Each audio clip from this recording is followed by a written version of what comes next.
Hi creators, പുതിയൊരു വീഡിയോയിലേക്ക് സ്വാഗതം. ചെറിയൊരു ഗ്യാപ്പിന് ശേഷമാണ് ഈ ഒരു ചാനലിൽ ഞാനൊരു വീഡിയോ ആയിട്ട് വരുന്നത്. കുറച്ച് ബിസി ആയിരുന്നു, അതുകൊണ്ട് തന്നെ പലർക്കും റിപ്ലൈ കൊടുക്കാനുണ്ട്. അപ്പം ഞാൻ അവർക്കൊക്കെ റിപ്ലൈ തരുന്നതാണ്. പലരും കമൻറ്റിന് റിപ്ലൈ കിട്ടാഞ്ഞിട്ട്, അതുപോലെ മെസ്സേജ് അയച്ചിട്ടൊക്കെ റിപ്ലൈ കിട്ടാഞ്ഞിട്ട് പലരും പരാതി പറയുന്നുണ്ട്. പക്ഷേ ഈ ഒരു തിരക്ക് അതുകൊണ്ടാണ് വീഡിയോ ഒന്നും ചെയ്യാതിരുന്നതും. അപ്പം ഈ ഒരു സമയത്ത് ഒരുപാട് പേര് ചോദിച്ച ഒരു കാര്യമായിരുന്നു, ഷോർട്സ് വ്യൂസുമായിട്ട് ഒരു അപ്ഡേറ്റ് വന്നിട്ടുണ്ട്, ഒരു മെയിൽ വന്നിട്ടുണ്ട്, എന്താണ് അതുകൊണ്ട് ഉദ്ദേശിക്കുന്നത് എന്നുള്ളത്. കാരണം മിക്ക ക്രിയേറ്റേഴ്സും ഇപ്പോൾ യൂട്യൂബിൽ ഷോർട്സ് കൂടി ചെയ്യുന്നവരാണ്, അതല്ലെങ്കിൽ ഷോർട്സ് മാത്രമായിട്ട് ചെയ്യുന്നവരുണ്ട്. അപ്പൊ ഷോർട്സിന്റെ വ്യൂസുമായി ബന്ധപ്പെട്ടിട്ട് എല്ലാവർക്കും മെയിൽ വന്നിട്ടുണ്ട്. അപ്പൊ ഇതുകൊണ്ട് എന്താണ് ഉദ്ദേശിക്കുന്നത്, നമ്മൾ ക്രിയേറ്റേഴ്സിന് ഇതുകൊണ്ട് എന്തെങ്കിലും ബെനിഫിറ്റ് ഉണ്ടോ, എന്തോ വലിയ മാറ്റമാണ് വന്നിട്ടുള്ളത് എന്ന് തോന്നുന്നു. കാരണം ആ ഒരു മെയിൽ സ്റ്റാർട്ട് ചെയ്യുന്നത് തന്നെ അതിന്റെ ടൈറ്റിൽ തന്നെ ഷോർട്സ് വ്യൂസ് കൗണ്ട് എന്ന് പറഞ്ഞിട്ടാണ് എന്നൊക്കെ ഒരുപാട് പേര് പറഞ്ഞിട്ടുണ്ടായിരുന്നു. അപ്പൊ ഈ ഒരു വീഡിയോയിൽ നമ്മൾ ഈ ഒരു മെയില്, അതായത് ഷോർട്സുമായിട്ട് ബന്ധപ്പെട്ടിട്ട്, ഷോർട്സ് വ്യൂസുമായി ബന്ധപ്പെട്ട് വന്ന ഈ ഒരു മെയിലിനെ കുറിച്ചാണ്. അപ്പൊ നമുക്ക് നേരെ വീഡിയോയിലോട്ട് പോകാം. അപ്പോൾ വീഡിയോയിലോട്ട് പോകുന്നതിന് മുന്നേ ഈ ഒരു മെയിലുമായി ബന്ധപ്പെട്ടിട്ട് പലർക്കും പല രീതിയിലുള്ള കൺഫ്യൂഷൻ ആണ് ഉള്ളത്. കാരണം ഇത് വായിച്ചു നോക്കുമ്പോൾ പലരും പല രീതിയിലാണ് മനസ്സിലാക്കിയിട്ടുള്ളത്. അപ്പൊ ഞാൻ പറയുന്നത് എന്താണെന്ന് വെച്ച് കഴിഞ്ഞാൽ, അത് ശരിയായ രീതിയിൽ നിങ്ങൾ മനസ്സിലാക്കി വെക്കുക. മോണിറ്റൈസേഷനുമായി ബന്ധപ്പെട്ടിട്ട്, ഏണിങ്സുമായി ബന്ധപ്പെട്ടിട്ട്, അങ്ങനെ ഒരുപാട് കാര്യങ്ങൾ ഇത് ബന്ധപ്പെട്ട് കിടക്കുന്നുണ്ടോ എന്ന് പലരും ചോദിക്കുന്നുണ്ടായിരുന്നു. അപ്പൊ നമുക്ക് ഈ ഒരു മെയിൽ ഒന്ന് ഓപ്പൺ ചെയ്ത് നോക്കാം. അപ്പൊ ഈ രീതിയിലാണ് നിങ്ങൾക്കൊക്കെ ഈ മെയിൽ വന്നിട്ടുണ്ടാവുക. അപ്പൊ ഞാൻ ഈ ഒരു മെയിൽ ഇനി വായിക്കുന്നില്ല, പക്ഷെ ഇതിൽ എന്താണ് പറഞ്ഞിട്ടുള്ളത് എന്നുള്ളത് ഞാൻ ജസ്റ്റ് ഒന്ന് വളരെ വേഗത്തിലൊന്ന് പറയാം. അപ്പോൾ ഈ ഒരു മെയിൽ വായിക്കുമ്പോൾ തന്നെ നമുക്ക് മനസ്സിലായി, ഷോർട്സ് വ്യൂസുമായി ബന്ധപ്പെട്ടിട്ടുള്ള കാര്യമാണ് ഈ ഒരു മെയിലിൽ പറയുന്നത്. അതിന്റെ കൂടെ യൂട്യൂബ് പറയുന്നു, ഇതുവരെ ഷോർട്സ് വ്യൂസ് കാൽക്കുലേറ്റ് ചെയ്തിരുന്നത് എങ്ങനെയാണ്, നമ്മളൊരു ഷോർട്സ് വീഡിയോ ക്ലിക്ക് ചെയ്ത് പ്ലേ ആയി തുടങ്ങിക്കഴിഞ്ഞാൽ കുറച്ച് സെക്കൻഡുകൾ നമ്മൾ കണ്ടു കഴിഞ്ഞാലാണ് അതൊരു വ്യൂ ആയിട്ട് കാൽക്കുലേറ്റ് ചെയ്തിട്ടുണ്ടായിരുന്നത്. അപ്പൊ നമുക്കറിയാം, നമ്മളൊരു ഷോർട്സ് ക്ലിക്ക് ചെയ്ത് സ്കിപ്പ് ചെയ്ത് പോയി കഴിഞ്ഞാൽ അത് വ്യൂസ് ആയിട്ട് കാൽക്കുലേറ്റ് ചെയ്തിരുന്നില്ല. പകരം കുറച്ച് സെക്കൻഡുകൾ നമ്മളൊന്ന് കുറച്ച് നേരം ആ ഒരു വീഡിയോ നമ്മൾ കണ്ടു കഴിഞ്ഞാൽ മാത്രമാണ് അതൊരു വ്യൂ ആയിട്ട് കണക്കാക്കിയിരുന്നത് ഇതുവരെ. ഈ ഒരു പോയിന്റ് നിങ്ങൾ ആദ്യം മനസ്സിലാക്കുക. എന്നാൽ ഇനി മുതൽ യൂട്യൂബ് ഇവിടെ പ്രധാനപ്പെട്ട ഒരു കാര്യം പറയുന്നുണ്ട്, ഇനി മുതൽ മിനിമം വാച്ച് ടൈം ആവശ്യമില്ല. അതായത് നേരത്തെ യൂട്യൂബ് പറഞ്ഞിട്ടുള്ളത്, നിങ്ങളൊരു ഷോർട്സ് വ്യൂസ് നമ്മുടെ വ്യൂവർ കാണുന്നുണ്ടെങ്കിൽ മിനിമം അവർ കുറച്ച് സെക്കൻഡുകളെങ്കിലും കണ്ടിരിക്കണം. അങ്ങനെ കണ്ടു കഴിഞ്ഞാൽ മാത്രമാണ് അതൊരു വ്യൂ ആയിട്ട് കണക്കാക്കിയിരുന്നത്. എന്നാൽ ഇനി മുതൽ, ഈ ഏപ്രിൽ 1 മുതൽ നമുക്ക് മിനിമം വാച്ച് ടൈം വേണ്ട, അല്ലാതെ തന്നെ അതൊരു വ്യൂ ആയിട്ട് യൂട്യൂബ് കണക്കാക്കുന്നു. അപ്പൊ നമുക്ക് ഇതുവരെ വന്ന ആ ഒരു സെക്കൻഡുകൾ ആവശ്യമില്ല എന്ന് പറയുന്നു. അതുപോലെ നമ്മുടെ ഷോർട്സ് തന്നെ ഒരാൾ വീണ്ടും റീപ്ലൈ ചെയ്ത് കാണുകയാണെങ്കിൽ അതൊക്കെ വ്യൂ ആയിട്ട് കാൽക്കുലേറ്റ് ചെയ്യുന്ന മിനിമം വാച്ച് ടൈം, അതായത് മിനിമം ഇത്ര സെക്കൻഡ് കാണണം എന്നുള്ള ആ ഒരു ക്രൈറ്റീരിയ യൂട്യൂബ് അങ്ങ് ഒഴിവാക്കുകയാണ്. അപ്പോൾ ഈ ഒരു മെയിലുമായി ബന്ധപ്പെട്ടിട്ടുള്ള നിങ്ങളുടെ കൺഫ്യൂഷൻ അങ്ങ് ഒഴിവാക്കിയേക്ക്. അതായത് യൂട്യൂബ് പറയുന്നത് ഇതുവരെ മിനിമം സെക്കൻഡുകൾ കണ്ടു കഴിഞ്ഞാൽ മാത്രമേ അത് വ്യൂ ആയിട്ട് കണക്കാക്കിയിരുന്നുള്ളൂ. ഇനി മുതൽ ഇത്ര സെക്കൻഡ് കാണണം എന്നില്ല, അല്ലാതെ തന്നെ ഷോർട്സ് ഒരു വ്യൂ ആയിട്ട് കണക്കാക്കുന്നു. അപ്പൊ സ്വാഭാവികമായിട്ടും നമുക്ക് വ്യൂ കൗണ്ട് കൂടാൻ ചാൻസ് ഉണ്ട്. അതായത് ഇപ്പൊ നമ്മുടെ ഒരു വീഡിയോ ഒരാള് ഷോർട്സ് വീഡിയോ ചിലപ്പോൾ ഇങ്ങനെ സ്ക്രോൾ ചെയ്ത് പോകുമ്പോൾ കണ്ടിട്ടുണ്ടായിരിക്കും, പക്ഷെ ആദ്യ സെക്കൻഡിൽ തന്നെ അതങ്ങ് സ്കിപ്പ് ചെയ്ത് ഒഴിവാക്കുന്നുണ്ടായിരിക്കും, വീണ്ടും സ്ക്രോൾ ചെയ്യുന്നുണ്ടായിരിക്കും. അപ്പൊ നമുക്കതൊരു വ്യൂ ആയിട്ട് കണക്കാക്കുന്നില്ല. എന്നാൽ ഇനി മുതൽ അതൊരു വ്യൂ ആയിട്ട് കണക്കാക്കുമ്പോൾ ഇപ്പൊ നമുക്ക് 50,000 വ്യൂസ് വരുന്നുണ്ടെങ്കിൽ ഒരു പക്ഷെ അത് 60,000 70,000 വ്യൂ ആയിട്ട് കാണും.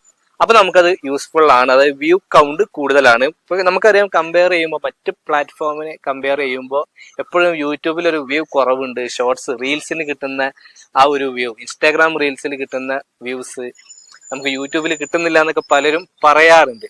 അപ്പൊ ഇതുപോലെ ഇനി മുതൽ കുറഞ്ഞ സെക്കൻഡുകൾ മാത്രമാണ് നമ്മുടെ വീഡിയോ ഒരാൾ കണ്ടിട്ടുള്ളത് എങ്കിലും അത് വ്യൂ ആയിട്ട് കണക്കാക്കുന്നതാണ് എന്ന് യൂട്യൂബ് പറഞ്ഞിട്ടുണ്ട്.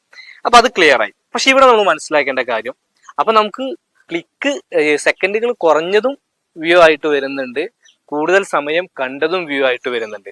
അപ്പൊ ഇത്രയും വ്യൂസ് വന്നതിൽ നിന്ന് നമുക്ക് മനസ്സിലാക്കേണ്ട എത്ര പേരാണ് ഇതിൽ ആക്റ്റീവായിട്ട് നമ്മളെ ഷോർട്സ് കണ്ടത് എന്നുള്ളത്. ഇനി മുതൽ നമുക്ക് കിട്ടുന്ന എല്ലാ വ്യൂസും യൂട്യൂബ് വ്യൂസ്, അതായത് ക്ലിക്കും വ്യൂസ് ആയിട്ട് കണക്കാക്കുന്നുണ്ട്. അപ്പൊ ഇതിൽ എത്ര ആളുകൾ ആക്റ്റീവായിട്ട് നമ്മളെ വീഡിയോ കണ്ടു എന്ന് നമുക്ക് അറിയേണ്ടതുണ്ട്. അതാണ് അടുത്തതായിട്ട് യൂട്യൂബ് പറയുന്നത്. അതായത് ഷോർട്സിന്റെ അനലിറ്റിക്സിൽ, ഷോർട്സ് മെട്രിക്സിൽ എൻഗേജ്ഡ് വ്യൂസ് എന്ന് പറഞ്ഞിട്ട് സെപ്പറേറ്റ് ആയിട്ട് ഒരു കോളം തന്നെ ഇനി മുതൽ അവിടെ ഉണ്ടായിരിക്കും. മാത്രമല്ല സാധാ നോർമൽ വ്യൂസ് എത്ര വന്നു എന്നുള്ളത് സെപ്പറേറ്റ് ആയിട്ടും അവിടെ കാണുന്നതാണ്. അപ്പൊ എൻഗേജ്ഡ് വ്യൂസ് എന്ന് പറഞ്ഞിട്ട് സെപ്പറേറ്റ്, അത് നമുക്ക് നോർമൽ വ്യൂസ് കിട്ടിയതിലും അതുപോലെ ഈ ഒരു എൻഗേജ്ഡ് വ്യൂസിലും രണ്ട് വ്യൂസും ഡിഫറെന്റ് ഉണ്ടായിരിക്കും. ഞാനത് എക്സാമ്പിൾ സഹിതം നിങ്ങൾക്ക് കാണിച്ചു തരാം. രണ്ടും സെപ്പറേറ്റ് ആയിട്ട് തന്നെ കാണിക്കുന്നതാണ്. അപ്പൊ ഇവിടെ നമ്മൾ മനസ്സിലാക്കേണ്ടത്, ഇനി മുതൽ ഈ ഒരു അപ്ഡേറ്റ് വന്ന ശേഷം നമുക്ക് നമ്മുടെയൊക്കെ ഷോർട്സ് വ്യൂസ് കൂടുതലായിട്ട് കാണിക്കുന്നതാണ്. അപ്പൊ ഇവിടെ നമുക്ക് ഷോർട്സ് വ്യൂസ് കൂടുന്നു എന്ന് കാണുമ്പോൾ നമ്മൾ എന്താണ് വിചാരിക്കുക, അങ്ങനെയെങ്കിൽ നമ്മുടെ റവന്യൂ അതല്ലെങ്കിൽ നമ്മുടെ മോണിറ്റൈസേഷൻ ക്രൈറ്റീരിയ ഒക്കെ ഇത് എഫക്ട് ചെയ്യേണ്ടതല്ലേ. അത് ഇപ്പൊ ഇവർ പറയുന്നത് എന്താണെന്ന് വെച്ച് കഴിഞ്ഞാൽ, this change will not directly impact creator or artist earnings or how creator and artist become eligible for a YouTube partner program. Both will based on engaged views. അതായത് ഇങ്ങനൊരു അപ്ഡേറ്റ് വന്നു, ഞങ്ങൾ വ്യൂസ് ഒക്കെ കൂടുതലായിട്ട് കാണിക്കുന്നുണ്ട്, പക്ഷെ അത് നമ്മുടെ മോണിറ്റൈസേഷൻ ക്രൈറ്റീരിയനെ, അതായത് റവന്യൂവിനൊന്നും ഡയറക്റ്റ് ആയിട്ട് ബാധിക്കുന്നില്ല. അത് നേരത്തെ പറഞ്ഞ പോലെ എൻഗേജ്ഡ് വ്യൂസ്, നമുക്ക് റിയൽ ആയിട്ട് നമുക്ക് സെക്കൻഡുകൾ കൂടുതൽ നമ്മുടെ ആക്റ്റീവ് ആയിട്ടുള്ള ഓഡിയൻസ്, നമുക്ക് കുറച്ച് വാച്ച് ടൈം വന്ന ആ ഒരു രീതിയിലുള്ള എൻഗേജ്ഡ് വ്യൂസ് മാത്രമാണ് അതിൽ എഫക്റ്റ് ചെയ്യുള്ളൂ. അതല്ലാതെ നമുക്ക് ഈ എക്സ്ട്രാ കിട്ടുന്ന ക്ലിക്ക്, കുറഞ്ഞ സമയം കണ്ട വ്യൂസ് ഒന്നും നമ്മുടെ മോണിറ്റൈസേഷൻ ക്രൈറ്റീരിയയിലേക്ക് ഇപ്പൊ ആഡ് ചെയ്യുന്നതല്ല എന്നുള്ള ഒരു സങ്കടകരമായിട്ടുള്ള ഒരു കാര്യം കൂടി ഇവിടെ യൂട്യൂബ് പറയുന്നുണ്ട്. അപ്പൊ എന്തായാലും ഇവിടെ യൂട്യൂബ് പറയുന്നത്, ഞങ്ങൾ ഇങ്ങനെ ഒരു മാറ്റം വരുത്തുന്നതോട് കൂടിയിട്ട് നിങ്ങൾക്ക് നിങ്ങളുടെ യൂട്യൂബിൽ ആ ഒരു ഷോർട്സ് വ്യൂസ് കൂടുതലായിട്ട് കാണാനും കഴിയും. അതുപോലെ നിങ്ങൾക്ക് നിങ്ങളുടെ കണ്ടന്റ് സ്ട്രാറ്റജി അതിനനുസരിച്ചിട്ട് നിങ്ങൾക്ക് എത്രത്തോളം എൻഗേജ്ഡ് വ്യൂസ് വരുന്നുണ്ട് എന്നുള്ളതൊക്കെ മനസ്സിലാക്കി നിങ്ങൾക്ക് കൂടുതൽ നല്ല രീതിയിലുള്ള ഡിസിഷൻ എടുക്കാനും നല്ല രീതിയിലുള്ള കണ്ടന്റുകൾ ക്രിയേറ്റ് ചെയ്യാനും കഴിയും എന്നുള്ളതൊക്കെയാണ് യൂട്യൂബ് പറയുന്നത്. അപ്പൊ ഇപ്പൊ നിങ്ങൾക്ക് മനസ്സിലായിട്ടുണ്ടായിരിക്കും ഈ ഒരു അപ്ഡേറ്റ് കൊണ്ട് എന്താണ് ഉദ്ദേശിക്കുന്നത് എന്നുള്ളത്. ഇനി ഞാൻ നേരത്തെ പറഞ്ഞ ഇതിനൊരു എക്സാമ്പിൾ, ഇത് എങ്ങനെയാണ് രണ്ട് തരത്തിൽ കാണിക്കുന്നത് എന്നുള്ളത് നമുക്കൊന്ന് നോക്കാം. ഇവിടെ യൂട്യൂബ് സ്റ്റുഡിയോ ഓപ്പൺ ചെയ്ത് അനലിറ്റിക്സ് എടുത്ത് കണ്ടന്റ് എന്നുള്ള ഭാഗത്ത് ഈ ഒരു ഷോർട്സ് എന്നുള്ള ഭാഗത്ത് ക്ലിക്ക് ചെയ്യുമ്പോൾ രണ്ട് രീതിയിൽ നമ്മുടെ ഷോർട്സ് വ്യൂസ് കാണിക്കുന്നുണ്ട്. ഒന്ന് നോർമൽ വ്യൂസ് എന്നുള്ള രീതിയിൽ 51.7K, അതുപോലെ എൻഗേജ്ഡ് വ്യൂസ് എന്ന് പറഞ്ഞിട്ട് 46.1K. അപ്പോൾ നോക്കൂ, ആ ഒരു മെയിലിൽ പറഞ്ഞ പോലെ തന്നെ രണ്ട് സെക്ഷനായിട്ട് കാണിക്കുന്നുണ്ട്. അതായത് നോർമൽ ഇനീഷ്യൽ സെക്കൻഡ്സിനപ്പുറം നമ്മുടെ ഷോർട്സിൽ ആളുകൾ കണ്ടത് സെപ്പറേറ്റ് ആയിട്ട് തന്നെ കാണിക്കുന്നുണ്ട്. ഇതുപോലെ നിങ്ങൾക്കും ചെക്ക് ചെയ്ത് നോക്കാം.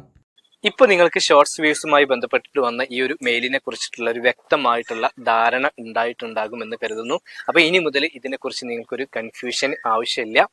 ഈ ഒരു സംഭവം, ഈ ഒരു വീഡിയോ നിങ്ങൾക്ക് ഉപകാരപ്പെട്ടു എങ്കിൽ തീർച്ചയായിട്ടും നിങ്ങൾ ലൈക്ക് ചെയ്യുക. നിങ്ങളുടെ അഭിപ്രായങ്ങൾ, നിർദ്ദേശങ്ങൾ, സംശയങ്ങളൊക്കെ താഴെ കമന്റ് ബോക്സിൽ രേഖപ്പെടുത്തുക. മാത്രമല്ല, നിങ്ങൾ ഈ ഒരു യൂട്യൂബ് ചാനൽ ഇതുവരെ സബ്സ്ക്രൈബ് ചെയ്തിട്ടില്ലെങ്കിൽ ഇതുപോലെയുള്ള യൂട്യൂബ് റിലേറ്റഡ് ആയിട്ടുള്ള യൂട്യൂബ് ടിപ്സുകൾ ലഭിക്കുന്നതിന് വേണ്ടിയിട്ട് ചാനൽ ഒന്ന് സബ്സ്ക്രൈബ് ചെയ്യുക, കൂടാതെ ബെൽ ബട്ടൺ കൂടി അമർത്തുക. അപ്പം മറ്റൊരു യൂസ്ഫുൾ ആയിട്ടുള്ള യൂട്യൂബ് ടിപ്സുമായിട്ട് നമുക്ക് വീണ്ടും കാണാം. അതുവരെ ബൈ.